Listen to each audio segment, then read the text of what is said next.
नमस्कार दोस्तों, मैं हूं प्रज्ञा और आज मैं आपके लिए कहानी लेके आई हूं महाभारत की। महाभारत की कहानी में परीक्षित का जन्म कैसे हुआ था, आज उसके बारे में मैं आपको बताऊंगी।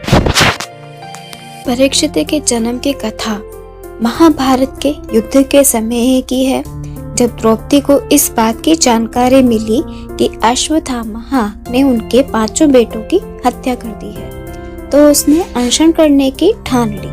द्रौपदी ने प्रण लिया कि वह अपना अनशन तभी तोड़ेंगी जब तक कि अश्वत्थामा के सिर पर लगी हुई मणि उसे नहीं मिल जाती। जब अर्जुन को इसकी जानकारी मिली तो वे अश्वत्थामा से युद्ध करने के लिए निकल गए।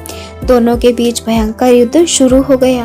अर्जुन को मौत के घाट उतारने के लिए अश्वत्थामा ने ब्रह्मास्त्र निकाला।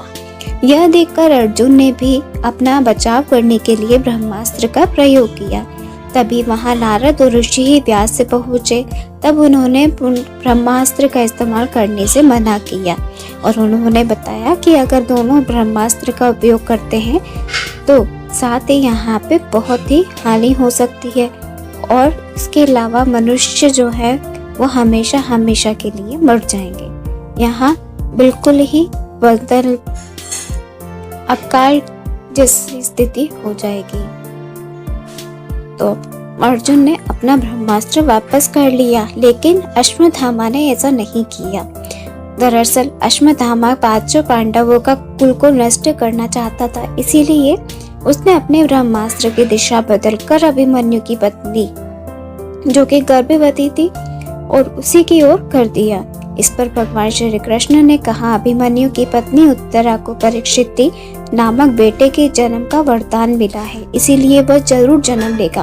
अगर वह मरा हुआ भी पैदा हुआ तो मैं उसे खुद जीवन दान दूंगा और वह बड़ा होकर महान सम्राट बनेगा, जबकि तुम 3000 वर्षों तक इस पाप को ढोते रहोगे। साथ ही हमेशा तुम्हारे खून से बदबू आती रहेगी और वह ऐसे ही बहता रहेगा। यही नहीं, तुम हर प्रकार की बीमारियों से घिरे रहोगे। इसके बाद अर्जुन ने अश्वत्थामा को रस्सी में बांधा और द्रौपदी के पास ले आया। अश्वत्थामा की हालत को देखकर द्रौपदी को दया आ गई और उसने अर्जुन से उसे छोड़ने की अपील की, मगर भगवान श्री कृष्ण ने ऐसा नहीं होने दिया और उन्होंने अर्जुन को आदेश दिया और उसके सिर से मणि निकाल ले और द्रौपदी को दे दे। इधर ब्रह्मास्त्र के में गर्भ में जाते ही उत्तरा को तेज दर्द होने लगा। यह देख भगवान कृष्ण ने अपना छोटा रूप धारण किया और उत्तरा के गर्भ में दाखिल हो गए। कृष्ण छोटा छोटा रूप एक अंगूठे के ही बराबर ही था। वे शंख चक्र गदा और पंथ सब कुछ धारण किए हुए थे। उत्तरा के गर्भ में अश्वत्थामा द्वारा छोड़े गए ब्रह्मास्त्र की आग को शांत कर रहे थे। वहीं गर्भ में पल रहा बालक उन्हें देखकर हैरान था कि मेरी माँ के गर्भ में यह कौन घुस आया है। कुछ समय के बाद उत्तरा ने अपने बच्चे को जन्म दिया, लेकिन वह मृत पैदा हुआ। यह देखकर वह रोने लगी।